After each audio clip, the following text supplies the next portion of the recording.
بسم الله الرحمن الرحيم. اللهم صل على محمد وعلى آل محمد كما صليت على إبراهيم وعلى آل إبراهيم إنك حميد مجيد. حضرت عائشہ رضی اللہ عنہ بیان کرتی ہیں کہ حضرت صلی اللہ علیہ وآلہ وسلم کا بستر چمڑے کا تھا جس کے اندر کھجور کے باریک نرم ریشے بھرے ہوئے تھے۔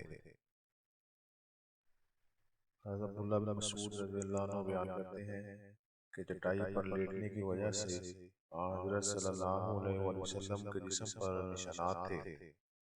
میں نے یہ دیکھ کر عرض کیا، ہماری جان آپ صلی اللہ علیہ وآلہ وسلم پر فدا ہو، اگر آپ صلی اللہ علیہ وآلہ وسلم اجازت دیں تو ہم اس چٹائی پر کوئی گدیلا وغیرہ بچھا دیں جو آپ صلی اللہ علیہ وآلہ وسلم کو اس کے کھدرے پن سے بچائے۔